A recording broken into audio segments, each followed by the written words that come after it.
Olá, bem-vindos ao Diversiarte, nosso podcast mensal que aborda como a diversidade é retratada no cinema, em séries, livros e arte em geral. Eu sou Pedro Schenck. Eu sou Eduardo Stelita. Hoje o nosso bate-papo é sobre A Substância, que, para quem não assistiu, é um filme de terror e ele foi dirigido por Coralie Forget, lançado em 2024. A trama segue Elizabeth Sparkle, que é feita pela Demi Moore, uma atriz demitida da TV por ser considerada velha demais. Em busca de rejuvenescimento, ela participa de um programa de aprimoramento corporal que promete resultados milagrosos. No entanto, o tratamento a faz dividir seu corpo com a versão jovem e aprimorada de si mesma, a Sue, que é feita pela Margaret Qualley, levando a perder o controle sobre sua vida. Esse filme, ele teve um reconhecimento gigante, né? Quem acompanha cinema tá vendo que tem indicações, e teve indicação pela Palma de Ouro de Melhor Roteiro no Festival de Cannes do ano passado, né, de 2024. 5 indicações ao Globo de Ouro nas categorias de Melhor Direção, Melhor Atriz Coadjuvante, Melhor Roteiro e Melhor Filme. E 7 indicações ao Critics' Choice Award desse ano, 2025, incluindo Melhor Filme, Melhor Atriz e Melhor Atriz Coadjuvante. Então, é um filme que deu o que falar. Eu não sei se ele saiu nos cinemas, eu acredito que sim, assim, nos cinemas de todo lugar, né? Mas eu resolvi assistir ele na minha casa, porque eu sou uma pessoa que detesta horror, filme de terror, essas coisas, e falaram que era um filme muito... que mexe muito com o psicológico em relação a texturas e cenas que dão um pouco de angústia, assim, e não sei nem descrever, não seria nojo em si, também, né? Ele é gore, né? Assim, é o cinema gore, exatamente. Né? Exatamente. E aí eu falei, vou assistir na minha casa, porque aí não tem perigo se eu odiar um filme e sair do cinema. Só que eu acabei... Eu não sei nem dizer, na verdade, se eu não consigo resumir se é tipo assim, gostei e não gostei. Não consigo colocar nessas duas caixas, porque é um filme que realmente faz você sentir muitas coisas ao mesmo tempo. Eu só sei que se eu fosse falar para uma pessoa que estivesse querendo muito, assista. Porque é exatamente o que a gente vai falar nesse episódio. Ele traz muitas coisas profundas para além do filme ser um entretenimento, que é o tema do episódio de hoje, né, que a gente vai falar sobre pressão estética, que esse filme fala muito sobre isso. Então eu já queria passar a bola para o Edu, que assistiu depois de mim, inclusive, né, que está mais fresco em você o filme. E aí, o que você achou? Teve esse impacto também que nem eu tive? Ou foi mais tranquilo? E se teve, né, Pedro? Porque eu me lembro que a gente conversou a gente está gravando hoje, meio de janeiro, né? Acho que eu assisti no break do fim de ano, né? E foi um filme que você tinha já comentado. A gente já tinha até pensado em gravar um episódio especial de Halloween. Eu acho que foi, né, nesse momento que estava no hype nas redes sociais, mas agora é um filme que já está nesse circuito aí de premiações. A gente vê, felizmente, cada vez mais filmes do gênero terror sendo reconhecidos pelos debates sociais que eles promovem, né? Você, ouvinte que gosta de filmes de terror, a gente também já gravou um episódio falando sobre refugiados, sobre aquele filme His House, em inglês, que também é um filme de terror,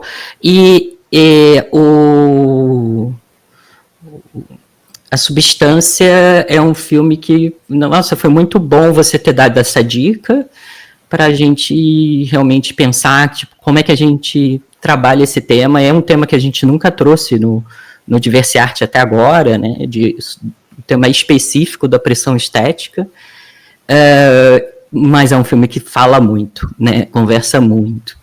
E você perguntou assim, da minha sensação. Eu gostei muito do fato que às vezes a gente, quando está analisando um filme, quando está conversando aqui, a gente fala sobre as sutilezas, né, o os não ditos, as mini sutilezas, as mini mensagens que estão contidas em uma cena, em uma troca de olhar, em um diálogo. E a Substância não tem nada disso. Substância é o oposto disso. É um filme que, tipo, joga a sutileza pela janela. Então é um filme que é bem direto na sua mensagem, é bem maximalista na sua mensagem, fazendo lembrar, né, e fazendo referência ao Kubrick, que a gente vai falar, né, um pouquinho mais daqui a pouco. E é um filme que, né, por essa veia maximalista, ele consegue talvez atravessar com mais impacto todo mundo, né? Ele consegue falar sobre uma questão atual, a questão da pressão estética, né, como essa pressão estética afeta, obviamente, né, o filme fala sobre mulheres, né, acima dos 50 anos, mas como esse filme atravessa uma série de questões que já não são mais tão sutis na sociedade, mas eu acho que se a diretora ela tivesse trabalhado com um filme mais sutil, ela não teria dado o efeito, né? Então é um filme que é maximalista, é exagerado, né, confronta a gente a esse lado mais, já que estamos falando de pressão estética, esse lado mais feio da nossa alma e dos processos capitalistas, dos processos sociais que alimentam esses nossos medos, essas nossas angústias, essas nossas inseguranças em relação à nossa própria beleza. Então eu gostei muito disso do filme, né? Eu confesso que eu tinha um pouco de medinho de assistir, porque o meu esposo é grande fã, né? O Fernando é grande fã de filme de terror, e ele já tinha me dito, olha, terror francês passa longe, porque terror francês a galera pega pesado, é muito gore, é um filme que realmente fica com você muito tempo, não é gore no sentido Zé do Caixão, mas é algo que gera um desconforto que persiste em você por muito tempo. Então eu fiquei um pouco ressabiado de assistir o filme, mas realmente não é um filme assim, se você não gosta, vai ter algumas cenas que são mais gráficas, né, em relação ao corpo, que você pode fechar os olhinhos, né? Eu fiz isso. Algumas cenas a gente fecha os olhinhos e vai em frente, mas definitivamente não é um filme que vai te traumatizar, nada disso. Se você tem idade para assistir, você pode assistir tranquilamente. E eu acho que eu gostei muito desse aspecto, de ser um filme maximalista, de ser um filme nada sutil, porque os fenômenos que a gente está vivenciando como sociedade de pressão estética, né, e aí só para trazer um dado, em 2018, a Sociedade Brasileira de Cirurgia Plástica afirmou que mais de 800 mil mulheres brasileiras fizeram cirurgia naquele ano. Né? A gente está falando um pouquinho antes da pandemia, talvez depois da pandemia tenha aumentado mais ainda, porque durante a pandemia muitas pessoas ficaram nas redes sociais, né? Tem também estudos que mostram que as redes sociais, especialmente o Instagram, tem um impacto sobre a autoaceitação do corpo, né? Especialmente quando a gente fala de meninas, né? já sentindo esse impacto antes mesmo dos 13 anos de idade. Então, é um filme que pega questões que são muito permeadas na sociedade, né? Quando a gente fala de 800 mil mulheres brasileiras em um ano, né, a gente está falando de muita gente. Se não me engano, eu posso estar falando algo errado, mas se não me engano, o procedimento estético o procedimento cirúrgico mais comum, né, eu não sei se qualifica como cirúrgico, é o Botox, né, no Brasil. Então, muita gente mesmo está utilizando Botox e afeta de uma forma desproporcional mulheres e, em segundo lugar, de uma forma desproporcional também homens gays, né. Então, eu acho que é uma temática que eu acho que vale a pena ser escancarada, né? Vale a pena a gente não ser nada sutil. E eu gostei muito disso no filme. O que você achou do filme? E aí depois a gente, lembrando aqui também para o público, o filme, esse episódio vai ter alguns spoilers. A gente não vai dar spoiler do final, mas a gente vai dar alguns spoilers da história, porque se a gente não der spoiler da história, a conversa vai ficar muito vazia, né? Então a gente vai dar alguns spoilers da história, vai falar de algumas cenas, mas a gente vai evitar falar do final, vai deixar o final aí para vocês conhecerem. E aí eu queria ouvir de você também, Pedro, como é que esse filme ressoou para você e quais foram algumas das cenas que foram mais marcantes para você? Primeiro, para eu não esquecer, né, que eu tava... eu acho que eu tô dando uma travadinha. Deixa eu baixar um pouco a definição aqui para mim. E assim tá ótimo, com a câmera mais perto. É porque eu baixei a definição para poder não ficar travando. Tá, deixa eu voltar.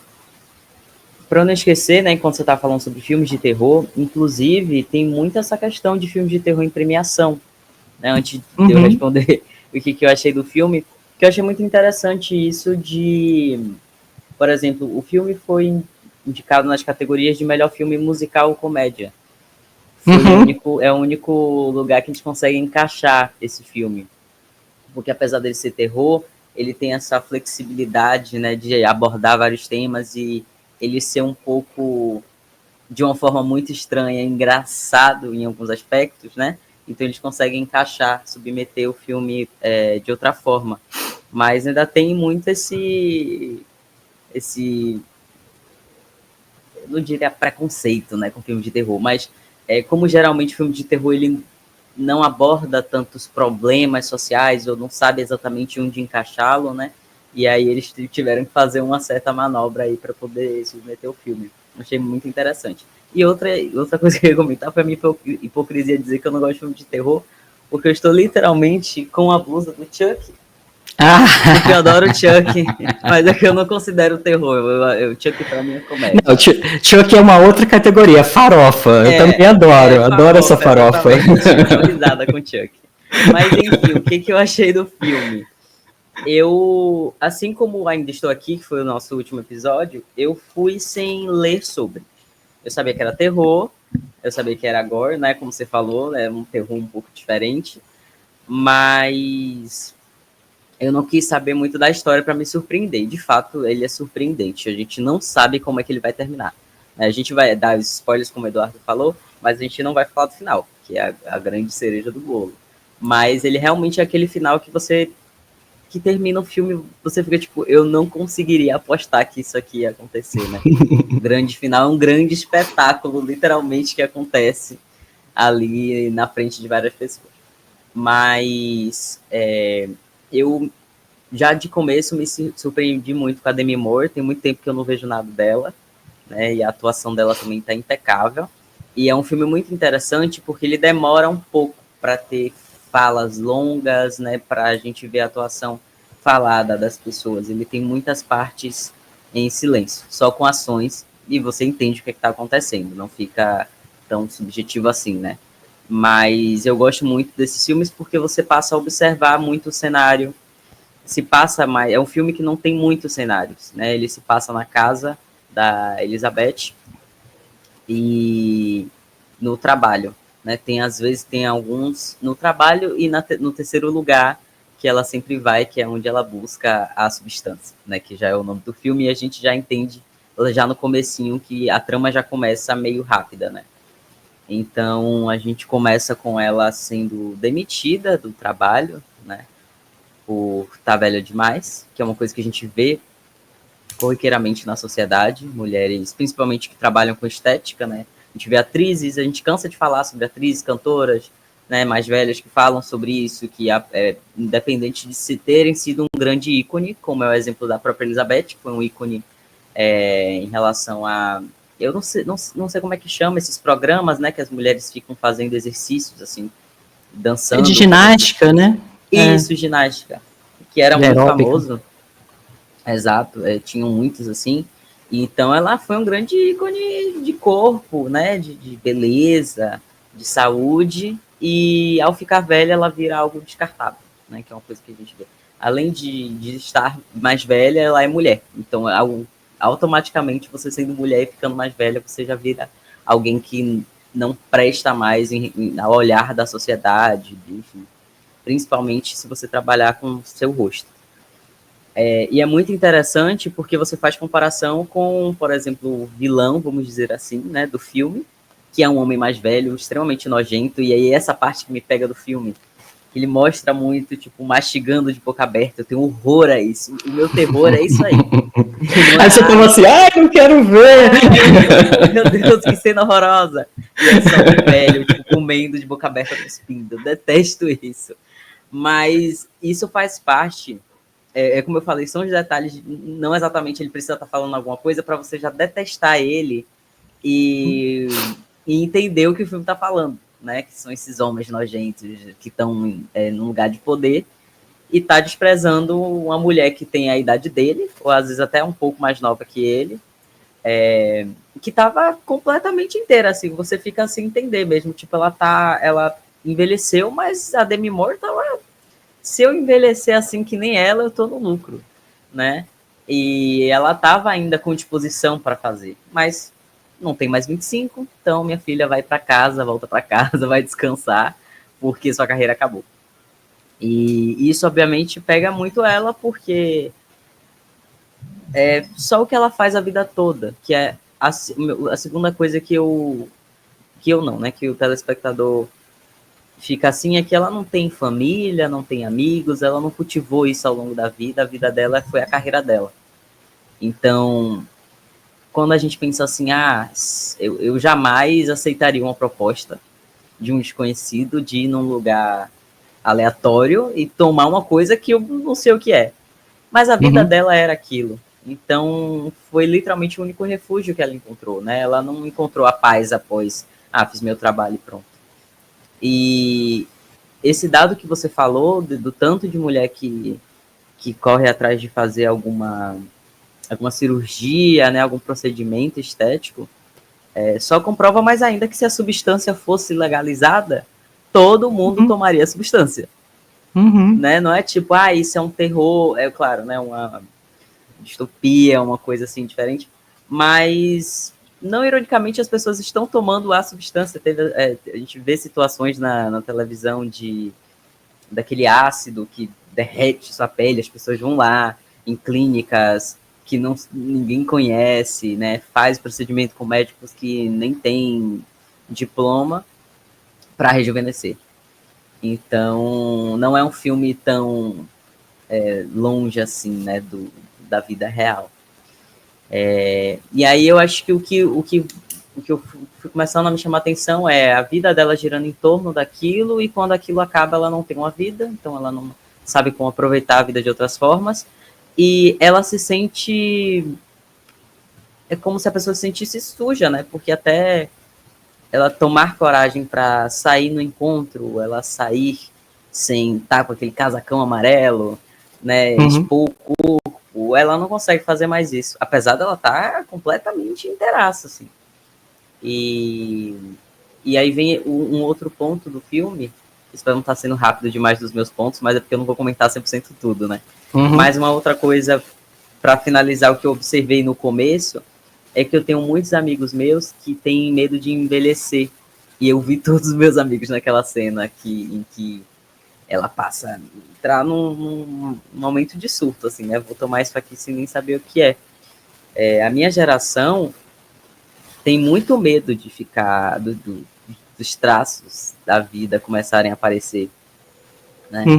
Eu tenho 24 anos, mas assim, é justamente agora que eu já vejo as pessoas, inclusive eu, às vezes, tipo, meu Deus, estou na metade dos 20, estou velho. Automaticamente a gente está extremamente velho já. 29 pra gente é como se fosse 45, sabe? E eu acho que antigamente, por não termos tanta possibilidade de fazer, seja por questão financeira ou porque era uma coisa muito distante, coisas mais de rico fazer alguns procedimentos, se tornaram tão comuns e acessíveis que aí isso eu acho que tipo a possibilidade de eu poder ajustar a minha cara faz com que eu fique nesse anseio de querer fazer isso logo e não esperar a vida passar e a gente, por formas naturais, tipo, beber uma água já ajuda, fazer exercício físico, não, vamos ficar com a cara aquela moça da Zorra Total que ficava esticando a cara assim, vamos esticar a cara, vamos fazer algum procedimento. Eu já vejo as pessoas falando sobre isso, né? Pessoas que andam comigo. E eu também já ouvi muita gente falando que literalmente tem medo de envelhecer. Tipo, o pavor da vida dessas pessoas é se ver mais velho. Sendo que todo mundo vai ficar mais velho. Então isso dá mais medo ainda, né?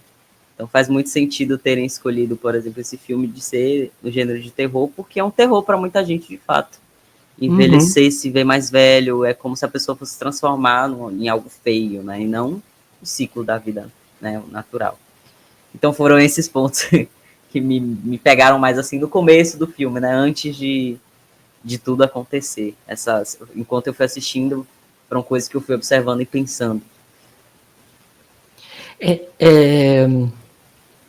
Eu acho que você trouxe assim, duas coisas bem interessantes, né? Que essa dimensão de como a pressão estética, como essa autofobia, né? Essa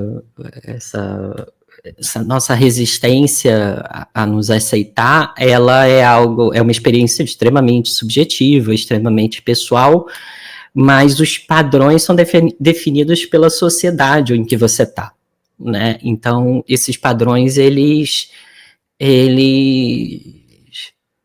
condicionam muito como você se enxerga e até que ponto você se permite estar numa posição degradante, né? E aí a gente vê algumas cenas assim, eu acho que marcou muito, foi a cena que e mostra como também esses padrões não são iguais para todo mundo, né? Então o filme, ele, com o personagem do Dennis Quaid, ele mostra realmente essa diferença de como esses padrões, né, as discriminações que mulheres com mais idade vão ter são muito diferentes do que a recepção na sociedade de mulheres com mais idade são muito diferentes de como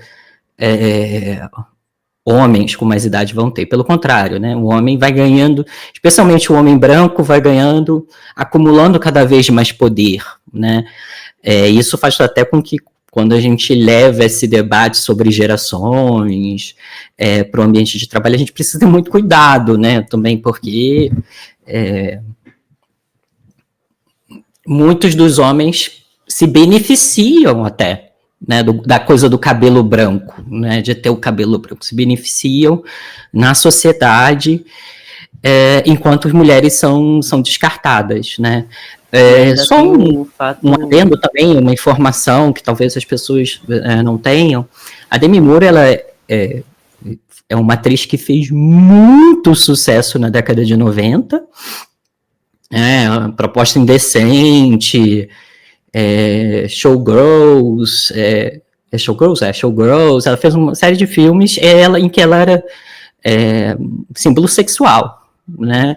Ela era uma referência de mulher bela, ainda é a referência de mulher bela. Ela gravou esse filme com 61 anos de idade e ela interpreta uma mulher de 50. Então, ela ainda está dentro, né, em termos de corpo, né, em termos, né, de rosto, ela é uma pessoa que historicamente também fez vários procedimentos estéticos, e eu acho que, tipo assim, o interessante dela é que ela soube parar, né, porque isso acaba virando também uma compulsão, né, na sociedade de hoje, né? As redes sociais, as pressões, os preconceitos, as discriminações vão gerando uma compulsão em muitas pessoas, e aí não basta fazer um procedimento estético, tem que continuar fazendo para se manter dentro de uma imagem inalcançável.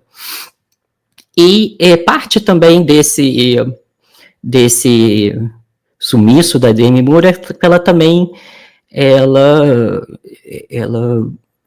tirou muito tempo para apoiar o Bruce Willis, que tem afasia, que é uma doença degenerativa, e aí ela também, né, ela tirou muito tempo também para apoiar ele, que ele é o ex-marido dela, pai, eles têm filhos juntos, né? Então, também isso justifica um pouco por que ela saiu. Mas o fato é que, especialmente no contexto de Hollywood, né, depois dos 40 anos, as mulheres vão sendo substituídas por mulheres mais jovens. E eu achei, assim,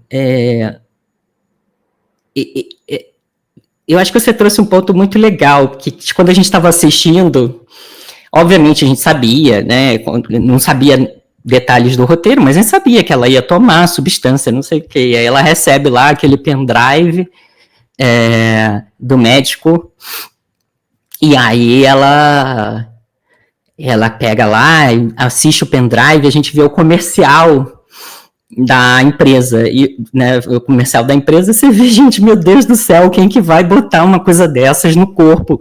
Que comercial horroroso, né? E você... E ela assim, eu quero, por favor, traz 10. Ela assim, traz 10, por favor. Traz 10 caixinhas, eu injeto todas. Né, e você vê como, tipo, não precisam nem se esforçar muito, né?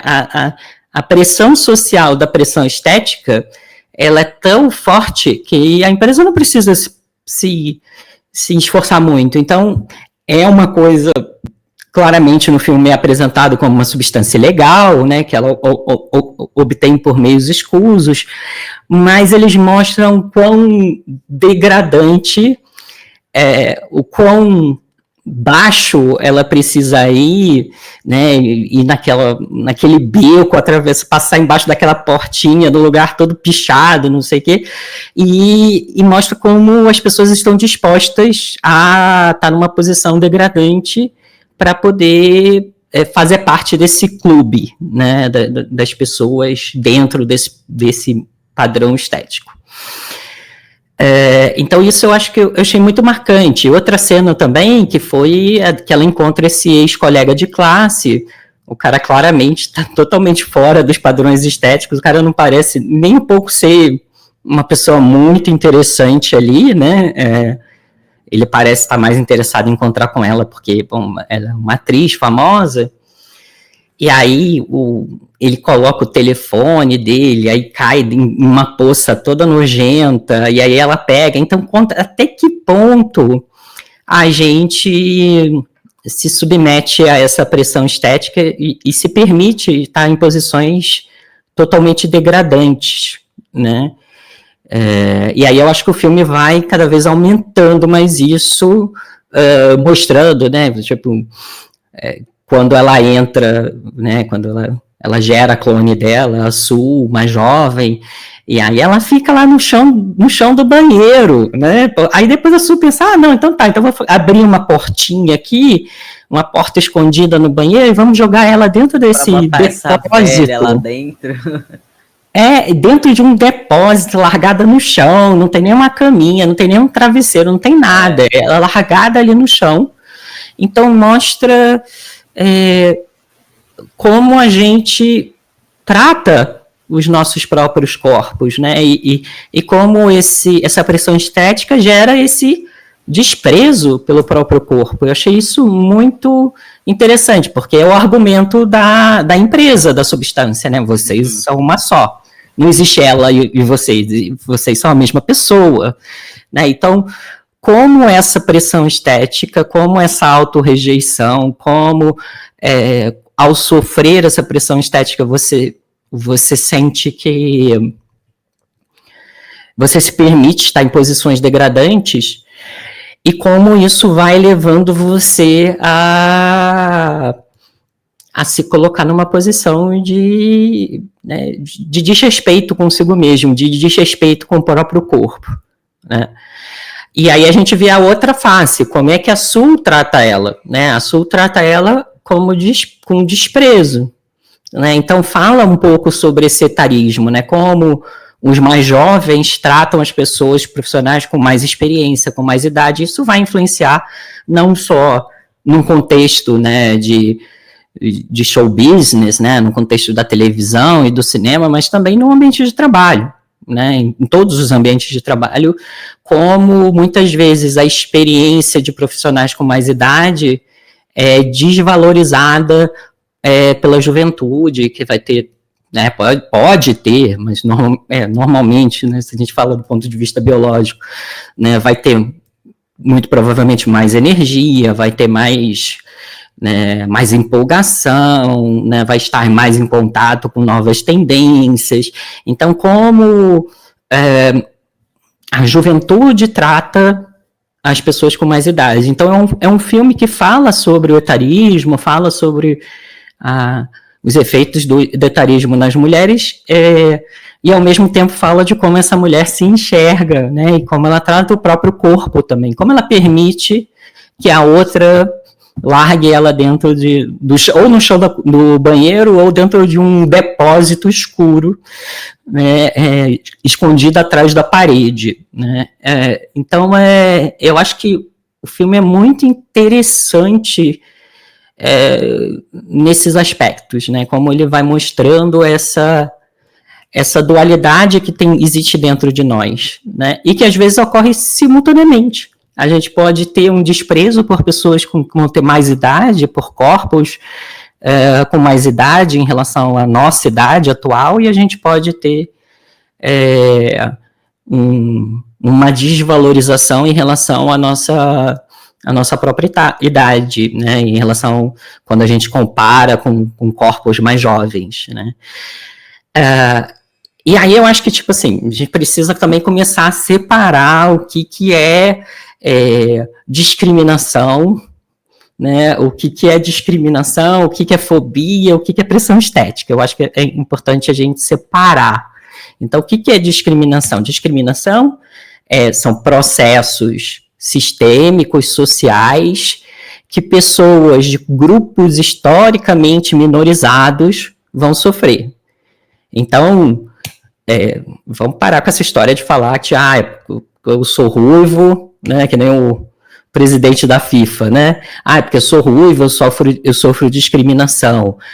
Porque eu sou branco, ou porque eu era muito magro, eu sofria discriminação. Não, você sofre uma pressão estética. O que é a pressão estética? A pressão estética é a internalização, né? Essa experiência subjetiva que as pessoas vão ter a partir, e que diferencia, né, subjetivo, diferencia de pessoa para pessoa, e que vão ter a partir desse modelo padrão estético inalcançável, né? E todo mundo sofre com pressão estética. Todos nós aqui sofremos com pressão estética. Todo mundo que está nos ouvindo, nós dois aqui, e que a pressão estética, ela pode ser um pouco diferente em um lugar e em outro, né? Então, só para dar um exemplo pessoal, quando eu estudava fora, eu estudei em Paris, uma época, eu senti uma pressão estética muito grande. De novo, né? LGBT, gays, especialmente gays, né, sofrem muito com pressão estética. A pressão estética da comunidade é muito forte, né?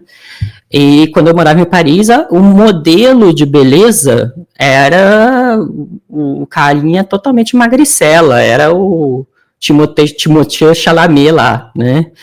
Aquela pessoa. E eles usam a palavra camarão, né? Mas camarão lá é diferente de como a gente chama o camarão aqui, né?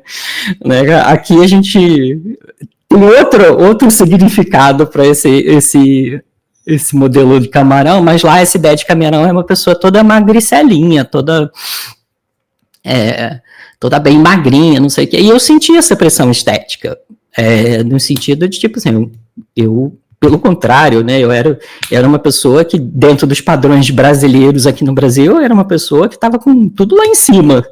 Mas lá a exigência era maior. E eu acho que é isso que, por exemplo, algumas mulheres que trabalham na indústria do entretenimento, na indústria da moda, vão ter uma pressão, ou bailarinas, dançarinas, vão ter uma pressão estética que o ambiente em que elas estão vai ter um rigor muito maior em relação a como o corpo delas podem estar em relação a outros ambientes. Então, essa pressão estética, ela também varia de um contexto para outro, né? Então, quando eu estava lá em Paris, eu me sentia, né, fora do padrão.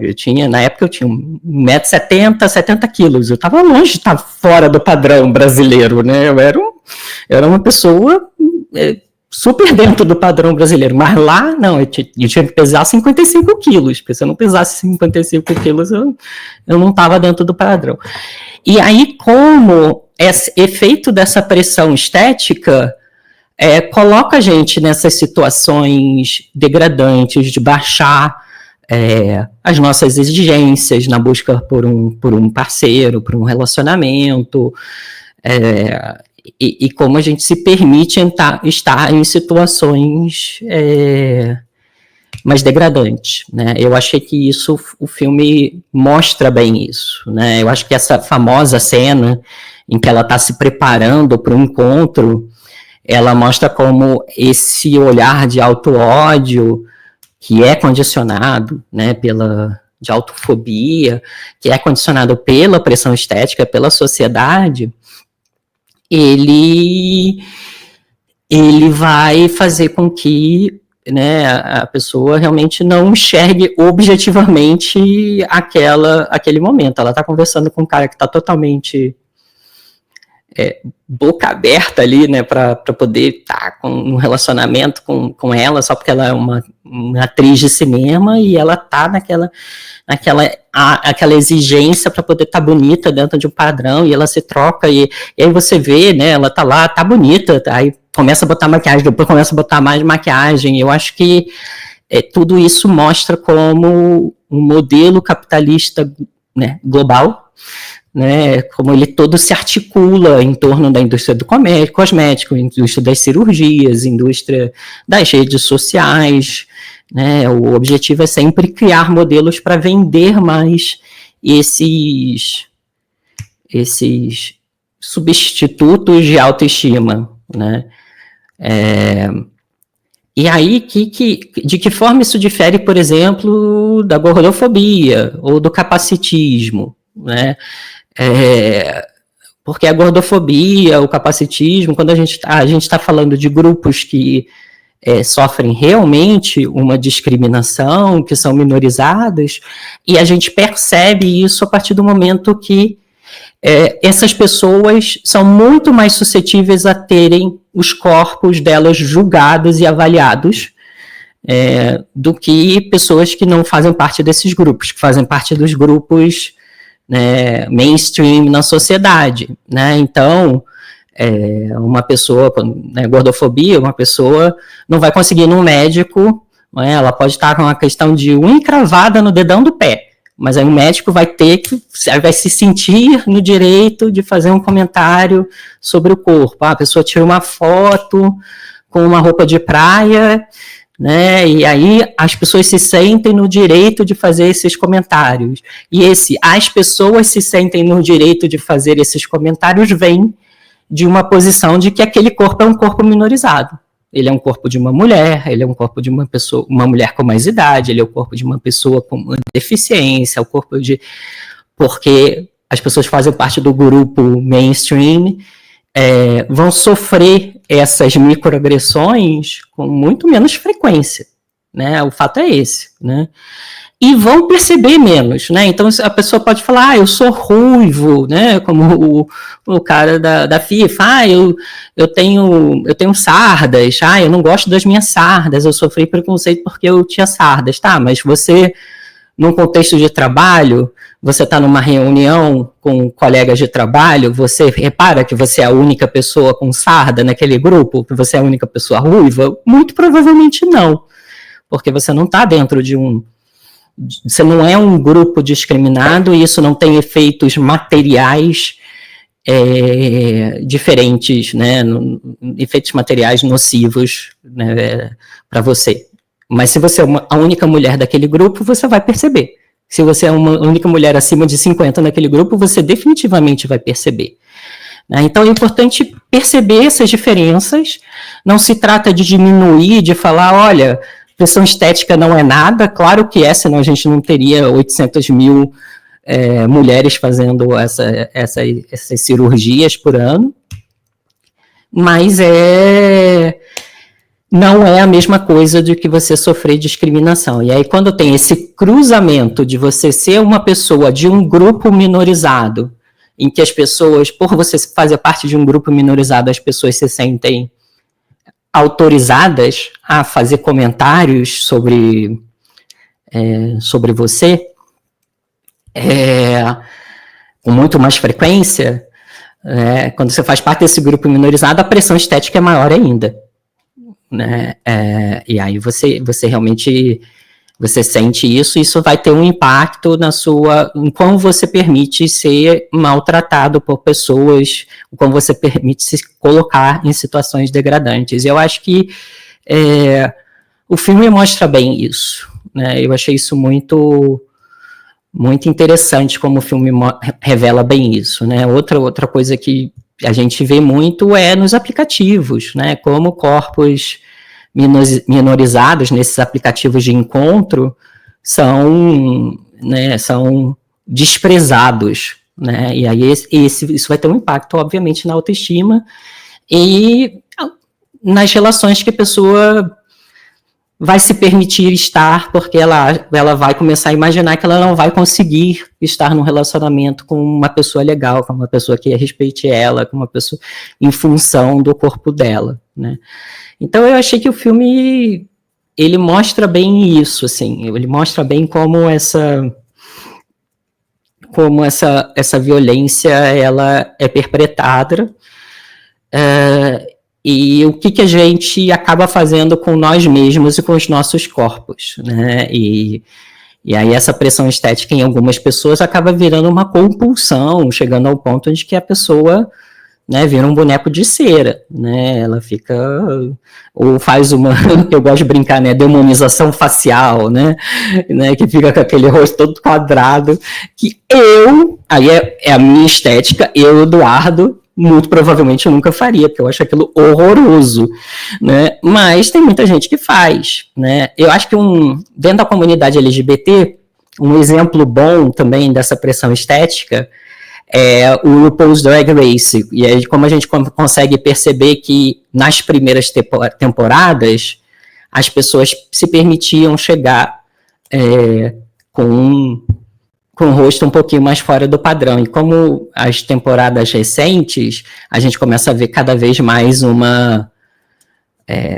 jovens, como você mencionou, jovens de 21, de 20 anos, né, tendo feito dezenas já de cirurgias plásticas, fica tudo mais ou menos com aquela cara de boneca, e a gente pode até argumentar, mas olha só, as pessoas fazem isso porque para a persona drag dela estar mais feminina, para desenvolver essas características femininas, né, para elas poderem estar ainda mais parecidas, né, com mulheres quando elas performam, né, o trabalho delas é o trabalho delas. A gente pode ter todo esse argumento, mas então por que há 20 anos atrás isso não era a realidade? Porque quando a gente olha as drags brasileiras, a gente tem drags brasileiras que, quando não estão montadas, são uma pessoa totalmente normal, uma pessoa que a gente vai encontrar na rua, não um boneco de cera, né?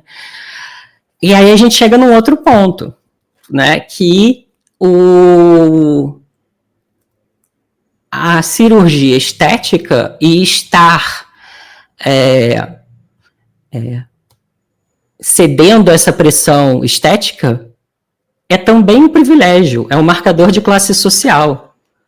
Porque quem tem dinheiro para ficar gastando assim, fortunas em, por exemplo, simples, né? Maquiagem importada, maquiagem lá da Fendi, lá da Rihanna. Né? Quem tem dinheiro para isso, para investir nisso todo dia? Quem tem dinheiro para pagar cirurgias bariátricas? Cirurgia bariátrica também era das cirurgias mais realizadas no Brasil. São pessoas que têm dinheiro, né? Que têm poder econômico. E aí se junta à pressão estética esse preconceito de classe. Né? Então, quem consegue comer comida bio, orgânica, que custa 5 vezes mais do que a coxinha no metrô? Né? A coxinha do metrô é gordura. A pessoa tá, olha só como essa pessoa engordou, ela tá gorda, né? Os julgamentos que as pessoas vão fazer. Olha só, a pessoa desleixada, mas o que ela consegue pagar com o salário dela? Né? O que é mais caro, comprar água ou cerveja? Né? Cerveja, em muitos lugares, em muitos contextos, é mais barato que água. Né? Então, o poder aquisitivo numa sociedade como a nossa, que é muito hierarquizada em classe social, ele vai demarcar quem pode ser bonito, entre muitas aspas, dentro desse padrão, e quem não pode, simplesmente porque não vai ter dinheiro para isso. Né? Aí você vai ter que ficar lá com a maquiagem horrorosa da Virgínia. É isso, a opção que sobrou para você. A maquiagem da Virgínia. Infelizmente. Melhor, é o que vai ter para hoje, infelizmente. Melhor fazer que nem eu vi esses dias no TikTok, o cara pegou um tijolo e fez uma base. Talvez até seja melhor que o da Virgínia. Mas assim, é um vídeo, inclusive, é um vídeo assim engraçado, mas você vê, tem gente que não tem condição nem de comprar uma base super básica, uma maquiagem super básica, né? As pessoas estão fazendo tutoriais de como ter outras possibilidades. Você estava falando sobre as mulheres no mundo do entretenimento e eu lembrei do melhor exemplo que veio agora na minha cabeça, que é a Gretchen. Que era um grande símbolo de beleza e... Não vou falar especificamente, tipo assim, a Gretchen fez isso, aquilo, eu acho feio, não. Mas é tanta pressão que, vamos ser honestos, a gente vê uma mulher que não reconhece o tanto de coisa que ela tá fazendo para ela mesma. Tipo assim, desesperadamente fazendo procedimentos estéticos sempre assim, sabe? Eu acho que aqui a gente não tá julgando quem faz. Até porque eu também, é aquela coisa, eu não vou ser hipócrita. Se eu tivesse dinheiro para fazer algumas coisas, eu faria. Assim, sabe? Coisas assim que, tipo, a gente tá sempre se olhando no espelho, a gente sempre vê algum defeito, a gente sempre se compara com os outros. E eu já me peguei de, tipo, se eu fizesse alguma coisa assim e tal, no meu rosto. E o mais básico que seja é um procedimento estético, independente. Mesmo que ninguém note que, seu rosto não é assim. Eu, né, posso fazer um procedimento estético. Então, assim, é uma coisa que pode pegar em qualquer pessoa. Da pessoa mais rica, a pessoa mais pobre, a pessoa que todo mundo fala que o rosto é perfeito, mas vai haver um defeito, porque a pessoa está se olhando todos os dias.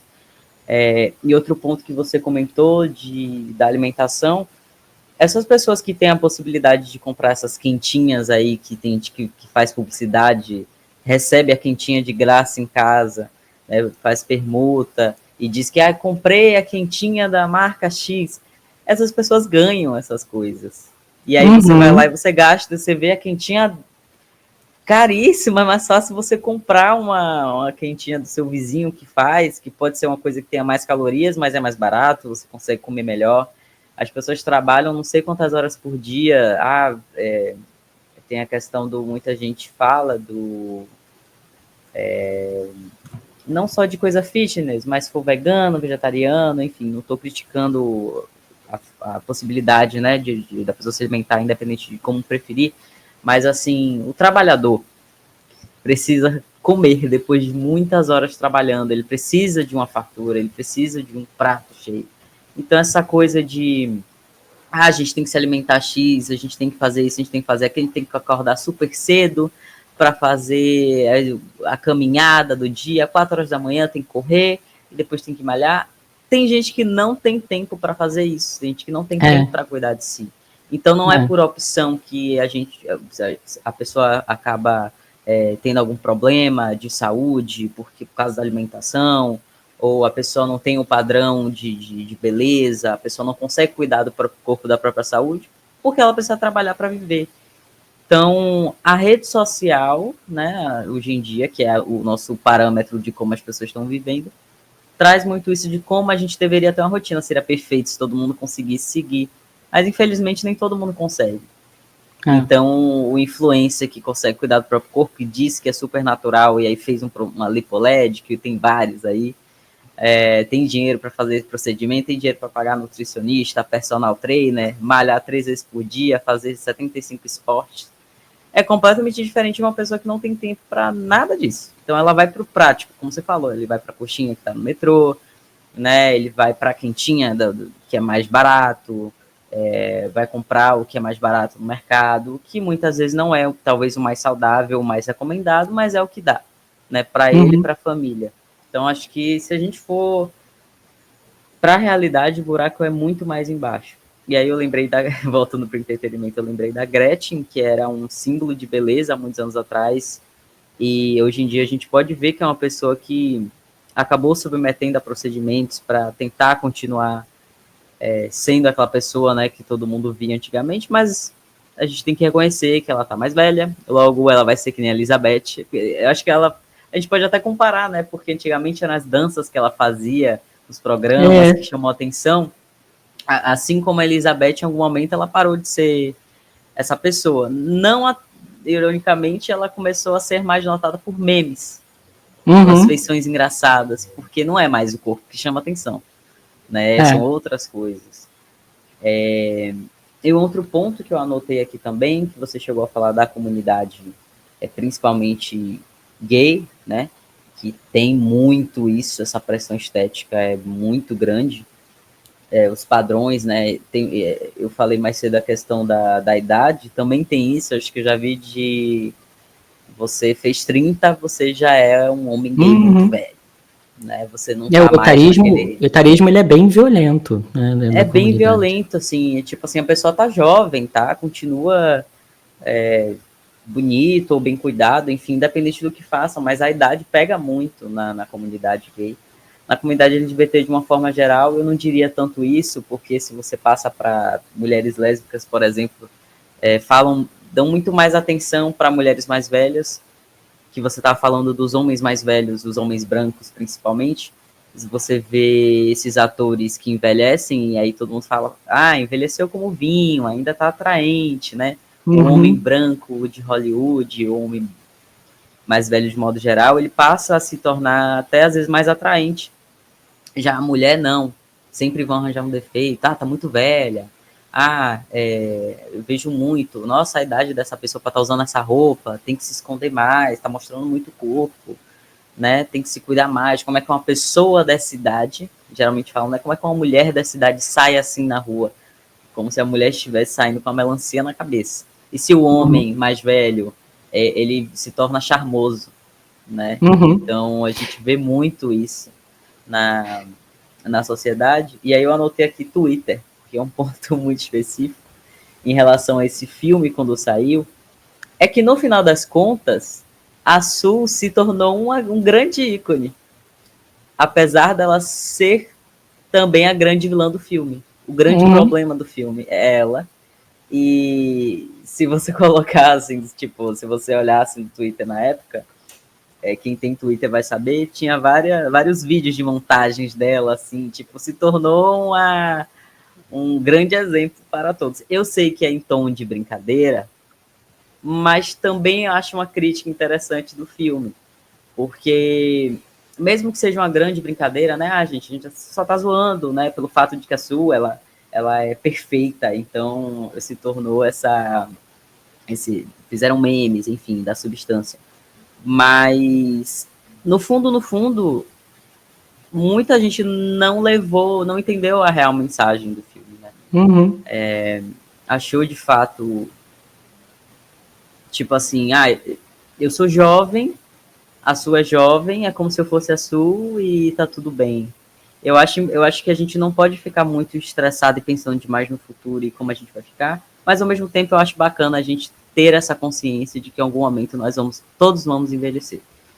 Que, né, se a gente conseguir viver mais, ainda tem isso, a gente vai conseguir envelhecer.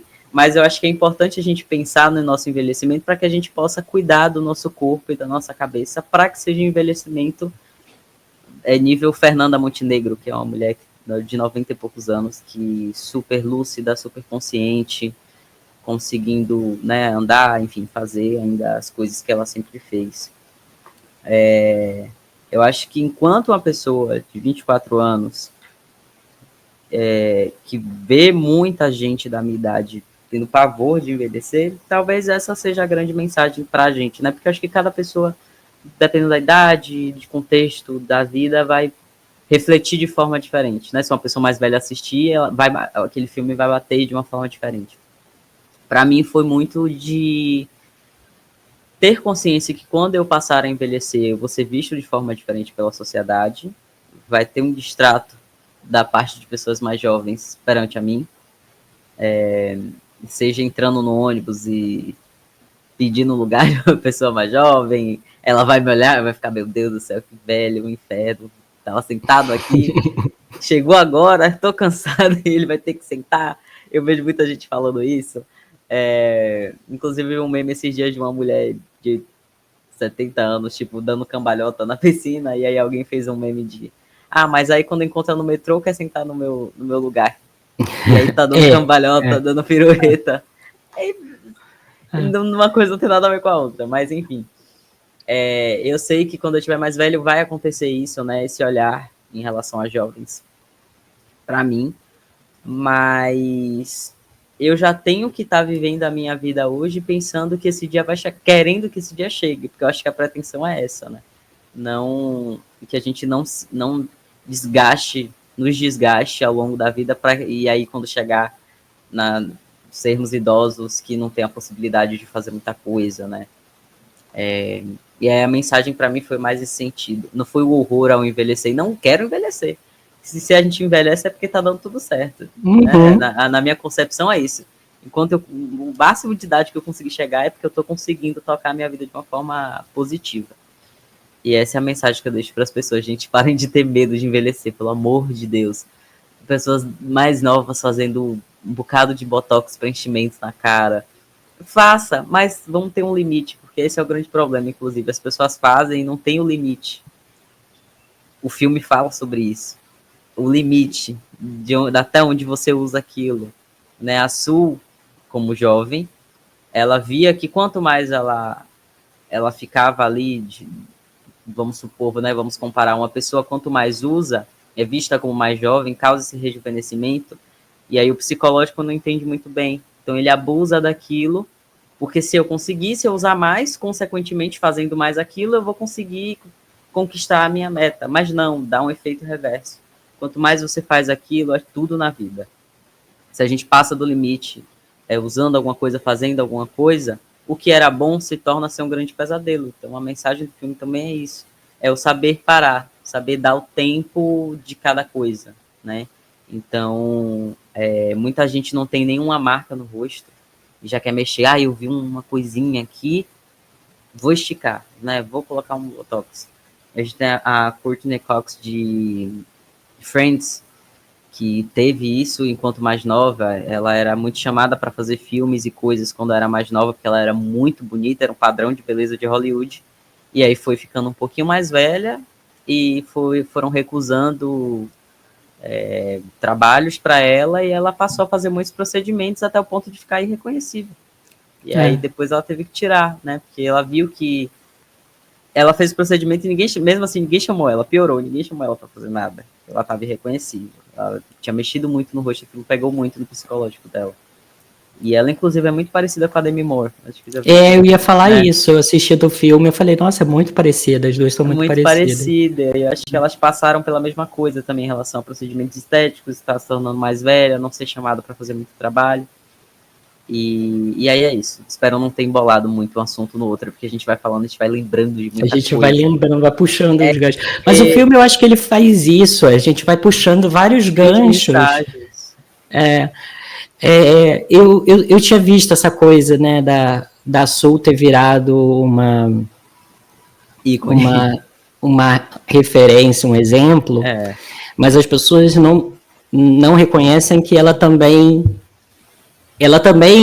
é vítima desse sistema. Ela se beneficia desse sistema, né? Ela não está ali só... Em nenhum momento, ela pode ser até uma pessoa muito inteligente, né? Muito capaz, muito boa profissional. Mas o que ela está vendendo ali a serviço de modelo capitalista é o corpo dela. E aí, como aquele corpo ele é enquadrado. Eu acho que a gente já teve debates aqui que eu acho que vale a pena trazer quando a gente fala também de pressão estética e a estética do cinema, né? Como esse filme, dirigido por uma mulher, ele consegue mostrar esses dois, o que eles chamam de gaze, né? O olhar do homem sobre a mulher e o olhar da mulher sobre a mulher. Então, naquela cena do banheiro em que a Demi Moore, no início do filme, né, que ela começa a testar a substância e que ela tá ali com o corpo dela pelado, né? Um corpo de uma mulher de 60 anos, como aquele olhar é um olhar mais neutro, né? É o olhar da mulher sobre a mulher, né? E como as gravações do programa de aeróbica da Sul, onde a câmera foca, né? Como aquela câmera, o que aquela câmera está focando, o que ela está fazendo, e o que no cinema a gente chama de male gaze, é esse olhar que esquarteja a mulher, né? Que mostra só, ela não é uma mulher, ela não é um ser humano completo, ela é uma bunda, ela é um peito, ela é uma barriguinha curta, ela é o decote no biquíni, ela é aqueles recortes sexuais que vão ajudar a vender aquele produto, aquele corpo, né? Aquele ideal de beleza que vai gerar dinheiro ao definir aquele padrão de beleza para todas as outras mulheres que assistem o programa, né? Então eu achei muito bacana que o filme consegue trazer esses dois olhares, né? Ele traz esse olhar, um olhar mais neutro, do female gaze, né? Da mulher olhando sobre ela naquela cena do banheiro, um olhar, olha, tá aqui, eu tô aqui pelada, isso sou eu, de manhã, de frente com o meu corpo, de manhã em frente ao espelho. E como muitas vezes quando esses filmes são dirigidos por homens, eles acabam não conseguindo transmitir esse olhar na câmera. Eles transmitem muitas vezes, até propositalmente, eles transmitem esse olhar mais objetificador, mais sexualizador daquele corpo daquela mulher. Por quê? Porque existe uma relação de poder de homens sobre as mulheres na sociedade, né? Então, segundo o sexo, como já dizia Simone de Beauvoir lá atrás, né? Então, eu gosto, às vezes, de ver esses filmes escritos e dirigidos por mulheres trazendo essas temáticas, porque trazem não só do ponto de vista do roteiro, mas do ponto de vista da estética. E como cada vez é mais difícil, num contexto de Hollywood, a gente vê, especialmente, né, Marvel Cinematic Universe, essas coisas, né, e filmes de grande sucesso, né, os grandes blockbusters, a gente conseguir ter um olhar realmente mais neutro, mais realista para o corpo, para o envelhecimento do corpo, para uma série de fenômenos aí. E aí, quando a gente tem uma mulher dirigindo, uma mulher escrevendo, a gente tem um outro fenômeno que aí a gente consegue ter esse outro olhar e perceber a diferença, né? Essas cenas no banheiro são cenas de corpo inteiro. É um ser humano ali na câmera, não é um pedaço de carne. Então, a Su é uma pessoa que se aproveita e se beneficia desse sistema, mas ela não está livre desse sistema. Tanto ela não está livre que naquela cena em que ela, né, aquela cena que a gente não sabe se é alucinação ou não, que ela vê um calombo na bunda dela, eles param, o diretor pega, não, mostra agora na tela grande ali, da câmera 2, vamos ver o que está acontecendo ali na bunda dela. Então mostra como a sociedade e as relações de gênero, de poder, elas afetam também as mulheres que estão nessa posição, também os mais jovens, né? Eles não saem ilesos, os mais jovens ou as mais novas não saem ilesos, mas obviamente têm privilégios e se beneficiam desses privilégios também, né? Então eu concordo com você, eu achei estranho esse processo de idealização, né, da Sul, mas eu acho que ele diz bastante também de como, aí a gente sendo crítico dentro da própria comunidade LGBT, como dentro da própria comunidade LGBT a gente é etarista, né? Então eu acho que é mais um exemplo assim muito claro de como o filme pega essas questões e devolve pra gente de uma forma, de novo, nem um pouco sutil. Eu acho que, tipo, se tivesse que definir esse filme, tipo assim, zero sutileza, né? Em 2 palavras, zero sutileza. Mas eu acho que a gente precisa, né, numa sociedade, na forma como a sociedade está, na forma como essa pressão estética está afetando todo mundo, mas mais ainda meninas, né? Como já tem vários estudos que mostram, por exemplo, que o Instagram afeta a autoestima de meninas, e as meninas começam a ver defeitos no corpo, né? Com uma frequência muito maior. E tem estudos que mostram meninas que olham e que passam X horas nas redes sociais e meninas que passam muito menos horas, têm um efeito assim enorme na autoconfiança, na autoestima, na relação positiva que aquelas meninas têm com o corpo, né? Então, a gente tem, né, claramente, assim, vários indícios de que é uma relação de causalidade, né? Muito tempo nas redes sociais tem esse impacto direto na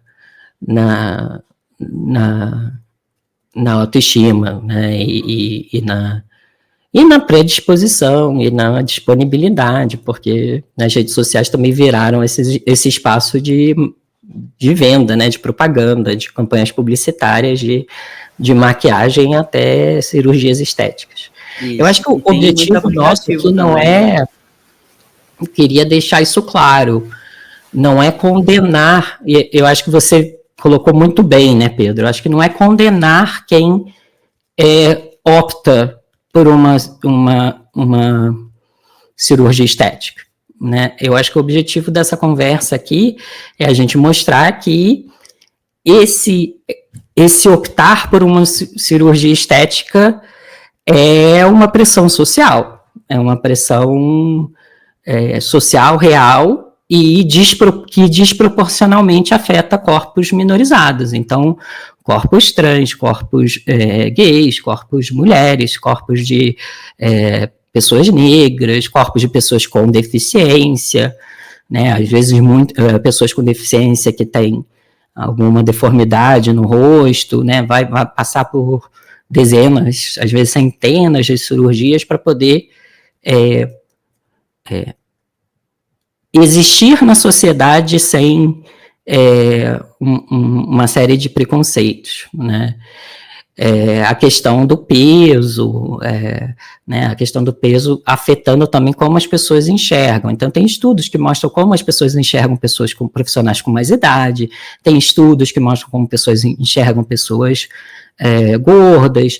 Então, mostrando que, tipo assim, não é a pressão estética não é, eu quero ficar mais bonito. A pressão estética muitas vezes eu quero ficar mais bonito para poder, mais bonito, de novo, né, entre muitas aspas, dentro de um padrão, mas eu ficar bonito para eu poder pagar as contas, para eu poder ter trabalho, para eu poder existir na sociedade e ser reconhecido como uma pessoa produtiva na sociedade. Aí o etarismo também vem, muitas vezes, acompanhado desse olhar de desprezo, né? E eu acho que o filme trouxe muito bem como a Sue valoriza a semana dela, o tempo dela, muito mais do que ela valoriza o tempo da Demi Moore. Qual era? Não, me esqueci o nome do personagem da Demi Moore agora. Elizabeth, né?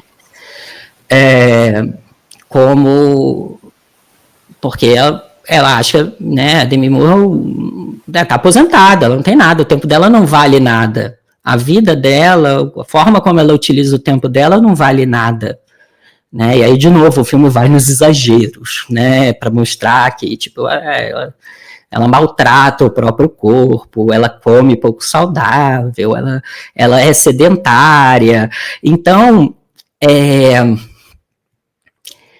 o filme vai mostrando como essa pressão estética vai sendo introjetada, né? Ela não é só para ficar bonito, ela é para ficar bonito e ser reconhecido como competente, ser reconhecido como um bom profissional, ser reconhecido como um membro participante, entre muitas aspas, né? Ativamente participante da sociedade. Então tem a ver como esse valor é enxergado, né, na sociedade. E é isso que eu achei muito interessante, como o filme aborda isso, né, como o filme mostra isso. O filme conseguiu passar por todos os temas, de novo, é sempre aquilo que a gente traz. O filme conseguiu elaborar e passar por todos os temas relacionados à pressão estética? Não, nenhum filme consegue, né? São 2 horas. Mas é um filme que eu acho que consegue trazer muitas dessas reflexões, e como eles reforçam ao longo do filme, a Sue e a Elizabeth são a mesma pessoa, ele mostra como é a nossa relação com o nosso corpo, com o nosso envelhecimento, com a nossa inatividade, né? Porque quando a gente fala de processo de envelhecimento, etarismo, né, a pessoa perde um emprego, aí ela fica muito mais tempo fora do mercado, vai demorar muito mais tempo para conseguir se recolocar, né, e aí o processo de desvalorização já passa na entrevista de emprego, a pessoa na entrevista, não, explique por que esse gap, né?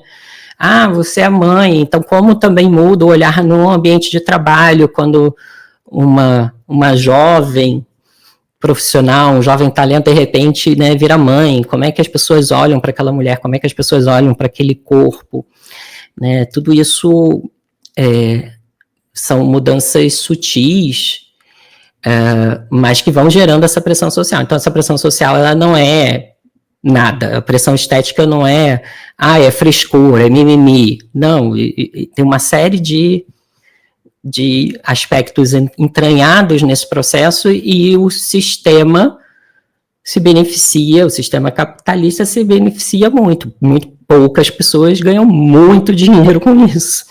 Então, é interessante manter as pessoas presas a essas inseguranças, alimentar essas inseguranças, empreender essas pessoas a essas inseguranças.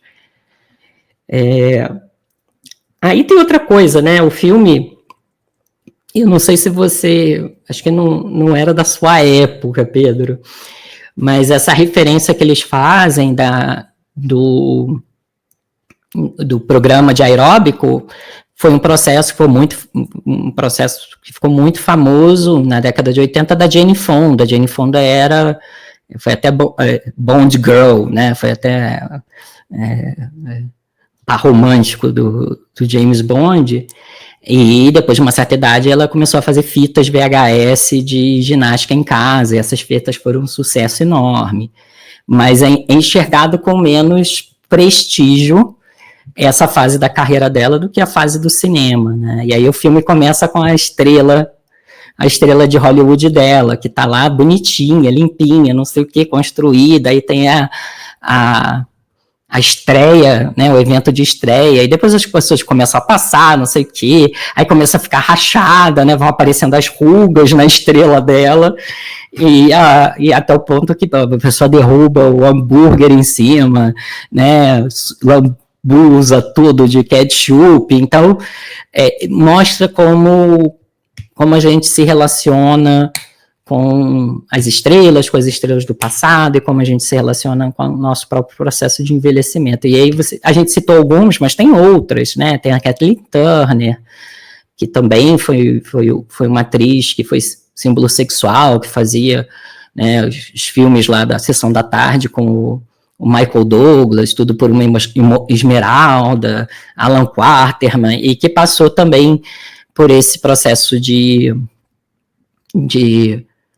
desprezo da sociedade, né, da indústria cinematográfica, porque apesar de ter a mesma idade, o Michael Douglas, a carreira dele foi crescendo conforme ele foi envelhecendo e a dela foi desaparecendo, né, e aí a gente vê depois, a gente falou sobre isso no episódio que a gente fala de maturidade masculina, no seriado Método Kominsky, né, como é que é a volta dela, como é que ela é comparada ao Michael Douglas, né?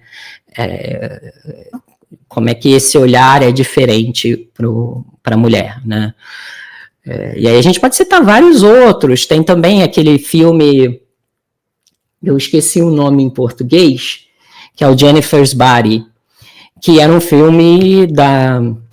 A Garota Infernal, da Megan Fox, Garota né? Infernal, isso, da Diablo Code, que é uma mulher que escreve sobre questões, né, essas temáticas. O filme era um filme crítico dessas expressões estéticas, mas aí o estúdio assume e coloca a mulher toda sexy ali na capa, e aí acaba virando outra coisa, né, e aí o filme foi desprezado, porque as pessoas que foram atraídas pelo cartaz não encontraram o que elas estavam esperando ali naquele cartaz, naquele marketing, né? Então, a gente vê cada vez mais essas pressões também das indústrias, especialmente lá da indústria do cinema, né? Muitas vezes desqualificando, né? E distorcendo as mensagens e os objetivos do filme. Eu acho que a Substância ele conseguiu manter íntegro, o marketing dele conseguiu manter íntegro a mensagem do filme. E aí eu também queria falar, assim, para quem gosta muito de cinema, o filme tem algumas referências bem interessantes, né? Faz referências a 2 filmes do Kubrick, possivelmente talvez outras que eu não tenho pescado, mas eu pesquei esses 2.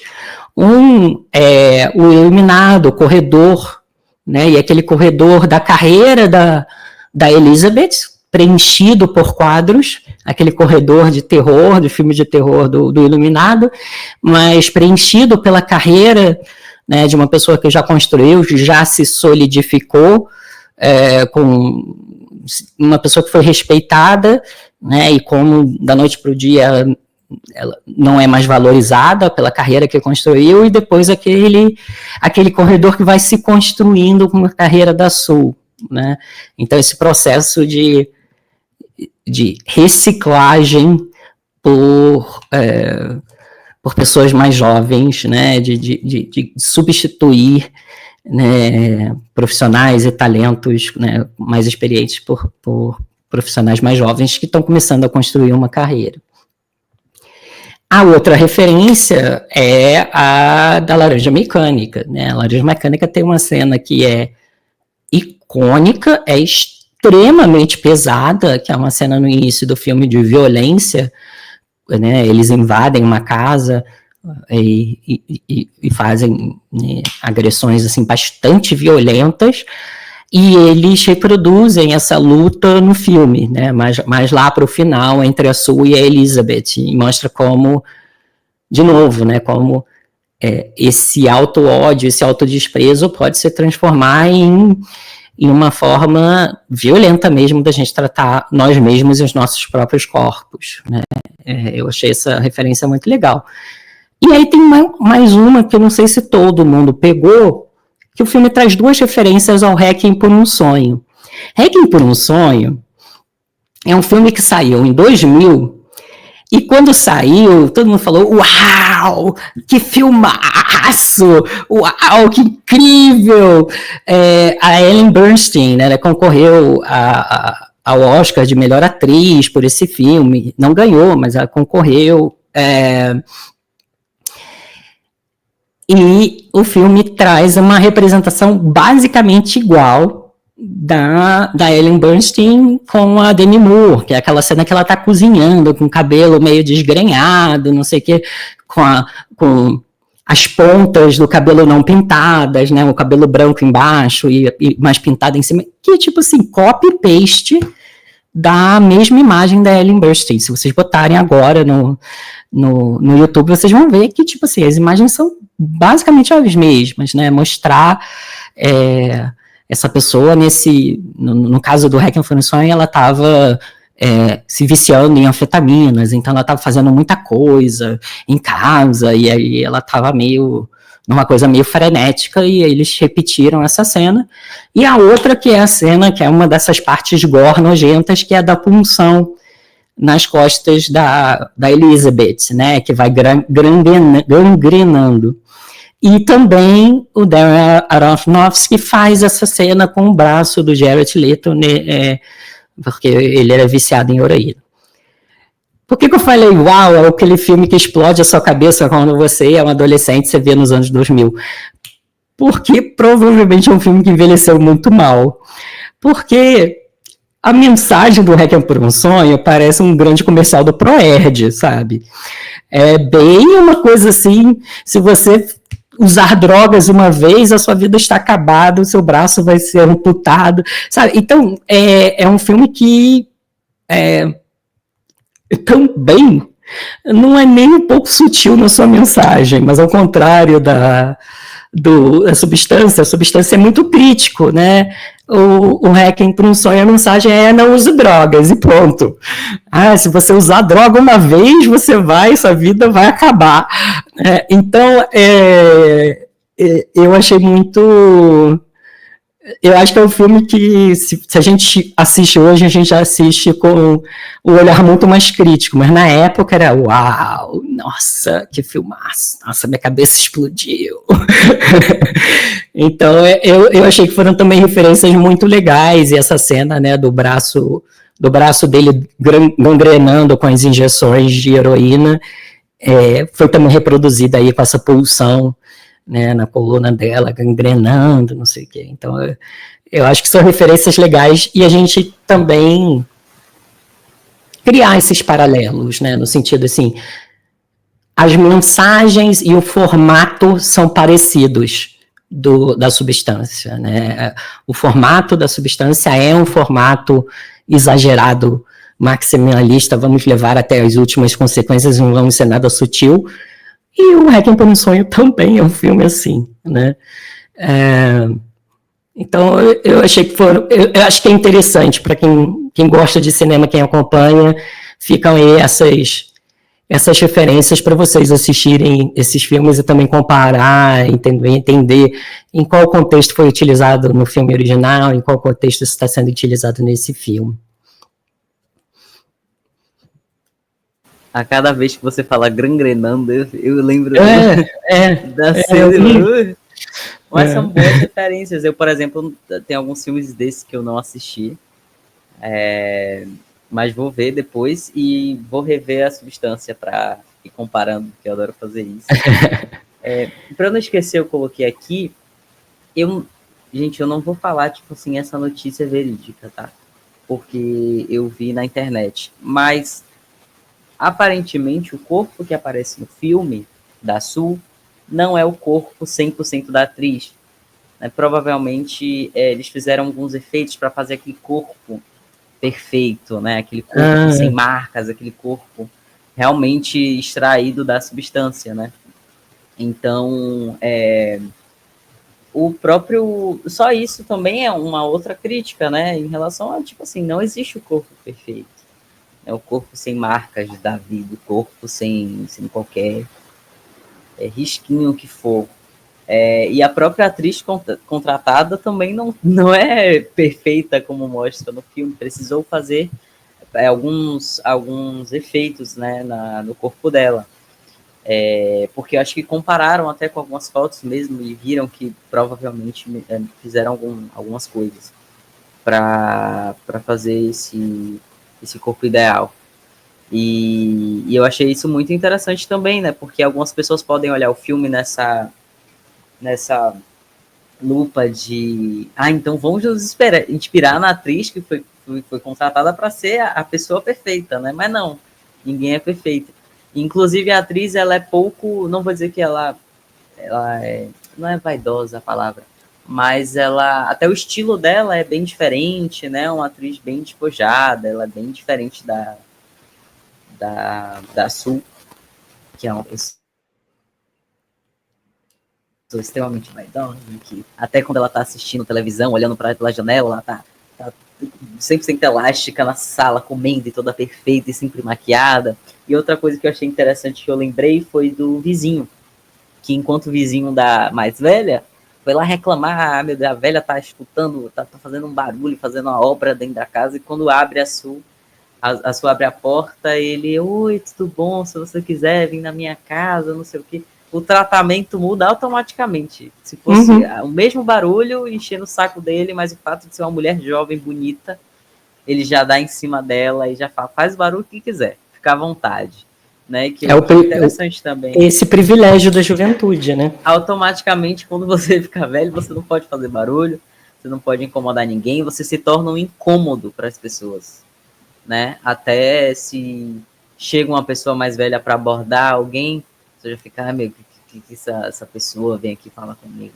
Então, a imagem da pessoa idosa já se torna uma pessoa, tipo assim, fica no seu canto que eu fico no meu, né? Sendo que aquela pessoa já foi nova em algum momento da vida. Né? Ela não nasceu assim, ninguém é Benjamin Button, que nasce idoso e vira um bebê e vai rejuvenescendo ao longo da vida, né? É muito interessante isso. Mas é isso que eu lembrei em relação ao corpo da atriz, porque tem muita cena de nudez, né? Mostra muito a cena, uma coisa que a gente não vê mais assim em filme, que é uma pessoa mais velha mostrando o corpo, né? Geralmente é sempre uma atriz mais nova para fazer esse tipo de cena. E elas fazem as mesmas cenas, né? As cenas do chuveiro, as cenas do banheiro, mostra tanto a atriz mais nova quanto a atriz mais velha. Eu achei isso muito interessante também. E aí, quer passar para as dicas? Vamos Quer fechar mais com alguma coisa? Não. Eu acho que eu já falei bastante coisa também. Eu posso começar, se você quiser, já fazer esse gancho em relação a... Pode fazer o gancho. Eu estava aqui anotando que eu lembrei de um outro filme para dica. Tá, vamos lá. E já fazendo esse gancho, né, dessa questão do corpo da atriz, a gente vê que não existe corpo perfeito, eu vou para minha dica, que é um documentário chamado O Homem que Quer Viver para Sempre.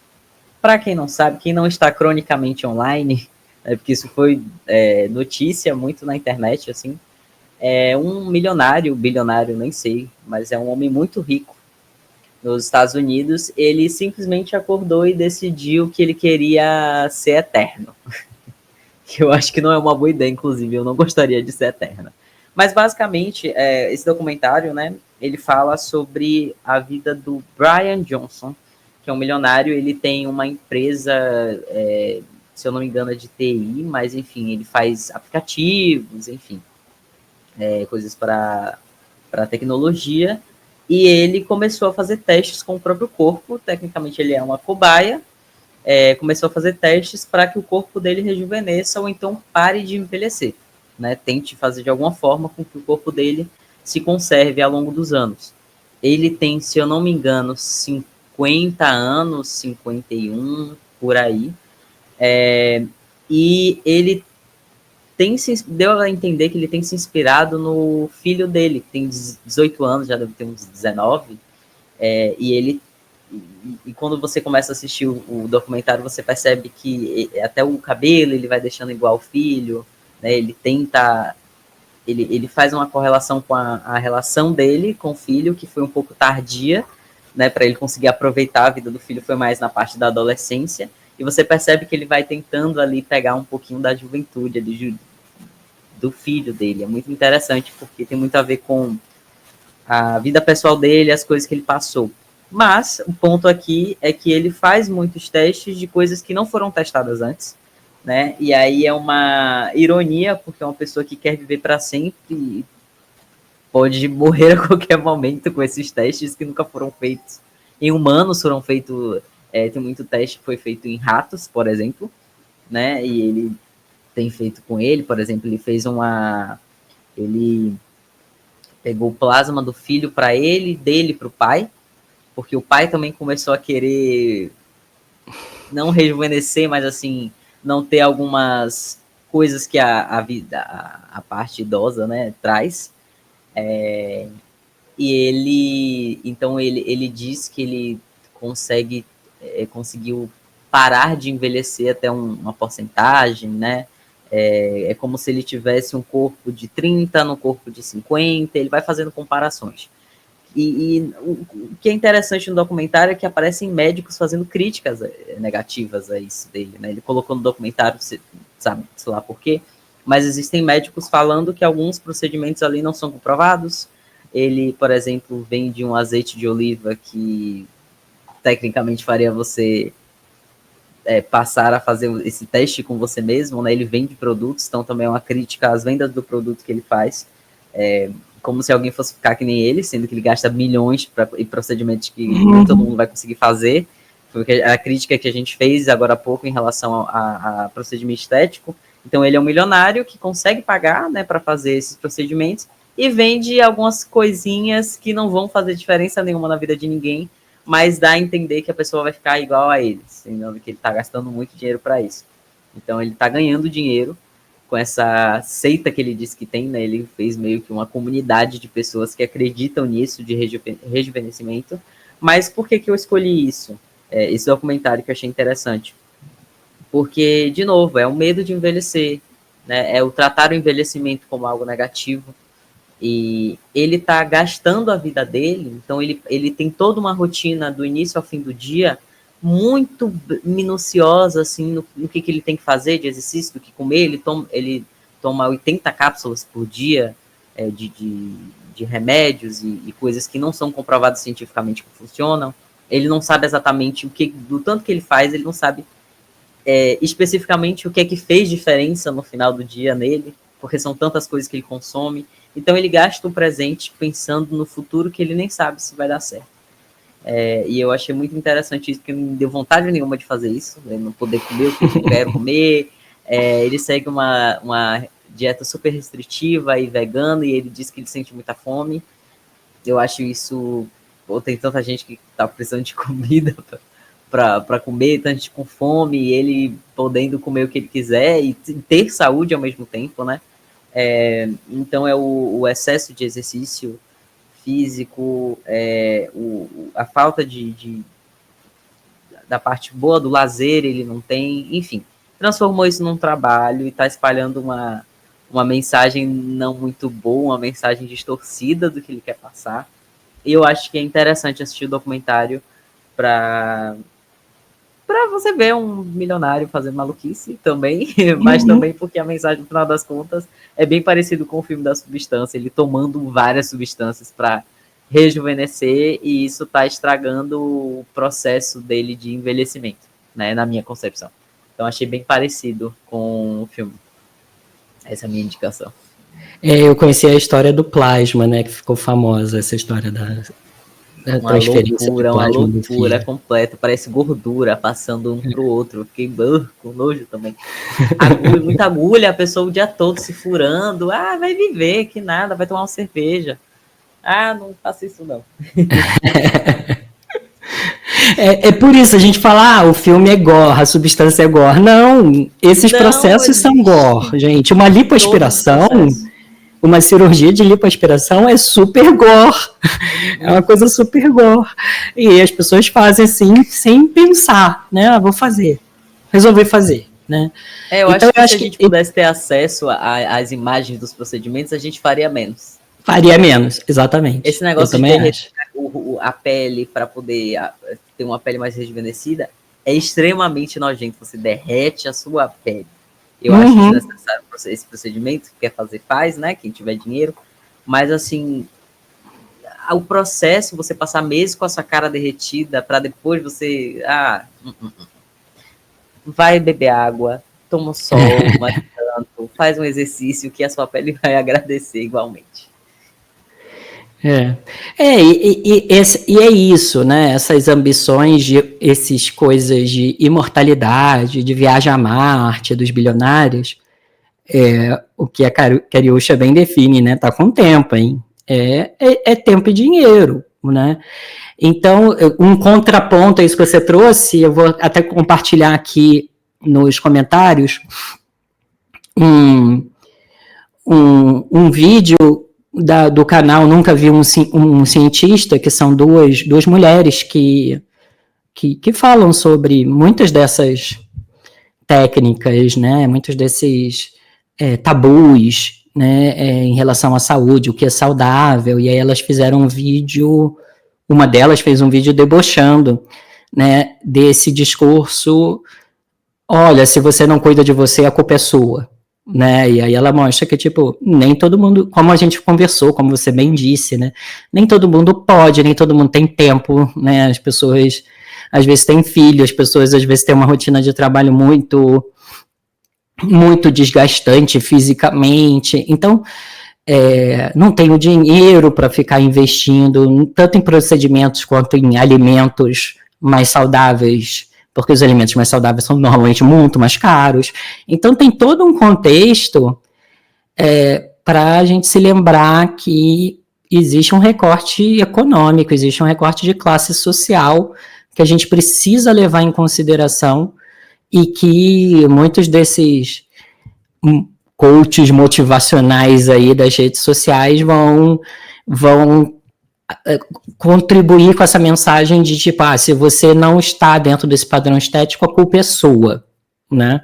Porque quando a gente coloca a culpa em cima da pessoa, aí a pessoa vai lá e ela compra, né? E ela gasta mais, e ela consome mais coisas que ela não precisa, né? Talvez algumas tenham efeito, talvez algumas, como a gente falou, tem um efeito funcional na carreira dela, né? Porque, né, existe o preconceito, mas muitos deles não precisam, não têm esses efeitos e são vendidos como, né, como se fossem soluções milagrosas. Eu tinha pensado em dicas de filmes, alguns mais conhecidos. Eu tenho 3 dicas. É engraçado porque hoje de manhã não tinha nenhuma, mas aí fui pensando e aí encontrei 3 dicas e ao longo da conversa cheguei na terceira também. O primeiro filme é o filme A Morte Lhe Cai Bem, que é um filme, se não me engano, da década de 90, final da década de 90, início dos anos 2000. É um filme com Bruce Willis, com a Meryl Streep, e é um filme que fala sobre essa busca da imortalidade, né? Então, uma substância que as pessoas ricas de Hollywood têm acesso, né? As pessoas com dinheiro para se tornarem jovens imortais. Então, é um filme bem divertido. Na época, ganhou até Oscar de melhor filme, melhor efeitos especiais, porque realmente tem uns efeitos especiais que até nos dias de hoje são muito bem feitos e ajudou a criar uma revolução na indústria de efeitos especiais. A outra dica é o Pequena Miss Sunshine, que é um filme também que conta a história de uma família, né, um road movie, é uma família que atravessa o país para levar a filha do casal para um concurso de Pequena Miss Califórnia. E aí mostra um pouco como é essa pressão estética dentro desse contexto que eu, Eduardo, é um julgamento mesmo, acho bizarríssimo, né? Não, já acho estranho tal do concurso de Miss, mas a concurso de Miss com criança eu acho ainda mais estranho. E mostra como essa pressão estética ela pode ser reproduzida assim, nesses contextos, ela pode ser maior nesses contextos, porque é uma menininha de 5, 6 anos com barriguinha de uma criança de 5, 6 anos, né, de uma barriguinha até meio quase de bebê, assim, de criança pequena, e como tem uma cena que o pai, né, que eles param numa lanchonete, a menina pede um sorvete, e o pai fala, olha só, como é que são as outras Miss? Quais Miss que você admira? Elas são magras ou gordinhas? Então é uma cena assim, revoltante que a gente assiste, a gente fica revoltado para mostrar que a pressão estética não vem só pelas redes sociais. Então se a gente amanhã desligar as redes sociais, pressão estética não vai deixar de existir, né? E que às vezes a gente precisa ter cuidado, especialmente nessa posição de criadores e né, pessoas que criam crianças, responsáveis por crianças, pais, mães, avós, de não reproduzir e de não ter um impacto na autoestima dessas crianças já com algumas dessas falas, né? E por último, uma última dica que eu queria deixar é um filme que eu vi, é um filme de uns 2 anos atrás, que é um filme que passou meio no circuito alternativo, meio rápido, mas é um filmaço, que se chama Boa Sorte, Léo Grande, com a Emma Thompson, que tem também uma idade parecida com a da Demi Moore já, eu acho que ela já passou dos 60, e é um filme que fala sobre uma mulher, né, que era professora de escola e que tem 2 filhos já criados, né, 2 filhos adultos, e que, né, tem uma série de tabus sexuais, e aí ela contrata um profissional do sexo, que é o Léo Grande do título, ela contrata esse profissional do sexo e mostra como que acontece nesse quarto de hotel ao longo de vários encontros entre ela e o Léo Grande, né, e o despertar sexual dela, né, para uma série de tabus e de medos que ela tinha em relação à sexualidade, a relação dela com o próprio corpo. O filme começa com uma cena também dela se olhando no espelho, né, com esse olhar de uma mulher de 60 anos olhando para o próprio corpo, né. E aí a gente volta para que eu acho interessante em como esse filme foi analisado, ele foi muito analisado sobre essa cena, né, dela pelada, olhando para o próprio corpo, e como esse etarismo, né, e essa repulsa ao envelhecimento a gente vê nos comentários e nas críticas, né, uma coisa tipo, nossa, você foi tão corajosa de gravar aquela cena, né, e aí isso passou por cima, né, esses comentários passou por cima de tudo que o filme tem a oferecer. É um filme que debate de uma forma séria e realista a profissão mais velha do mundo, do profissional do sexo, né, que sempre existiu, né, e mostra que alguns profissionais do sexo, né, certamente algumas pessoas são exploradas, mas outras têm aquilo muito bem, tem uma relação muito tranquila com o trabalho deles, enxergam como um trabalho. Então, ela apresenta esse outro olhar. O Léo Grande é uma pessoa que é muito bem resolvida em relação ao trabalho que ele exerce, né? Então, é um filme bem interessante. Se você tem preconceito em relação a profissionais do sexo, é um filme bem interessante para assistir, porque realmente confronta muitas das visões que a gente pode ter sobre esse tema. E aí, depois dessa conversa sobre pressão estética e o filme A Substância, fica a reflexão. Até onde vamos atender aos padrões impostos pela sociedade? E como isso afeta a nossa vida e a nossa saúde mental? Bom, para você continuar refletindo sobre isso, nos siga no Instagram, @Diversiarte Podcast, e fique por dentro de tudo que a gente traz sobre diversidade e arte. E se você está ouvindo no YouTube, não esquece de dar aquele joinha e se inscrever no canal. Não, deixa eu começar de novo. Não gostei muito, não. Não, tava legal. Deixa eu começar de novo rapidinho. E aí, depois dessa conversa sobre pressão estética e o filme A Substância, fica a reflexão. Até onde vamos atender para... Até onde vamos atender? Até onde vamos para atender aos padrões impostos pela sociedade? E como isso afeta a nossa vida e nossa saúde mental? Então, para você continuar refletindo sobre isso, nos siga no Instagram, @Diversiartepodcast, e fique por dentro de tudo que a gente traz sobre diversidade e arte. Se você está ouvindo no YouTube, não esquece de dar aquele joinha e se inscrever no canal. E se você acompanha a gente pelo Spotify, aproveite para curtir o nosso perfil e ativar as notificações para não perder nenhum episódio. Porque esse é o primeiro episódio da nossa temporada 2025, então não esqueça de nos acompanhar. E claro, se você preferir o episódio em formato em vídeo, ele está disponível no nosso canal do YouTube, Instituto Diversidade. Estamos também em todas as plataformas de streaming de áudio, né? Não é só Spotify. É só procurar por Diversidade Podcast no seu app favorito. Agradecemos muito por você ter ficado com a gente até aqui. Até o próximo episódio para mais uma conversa sobre diversidade e arte.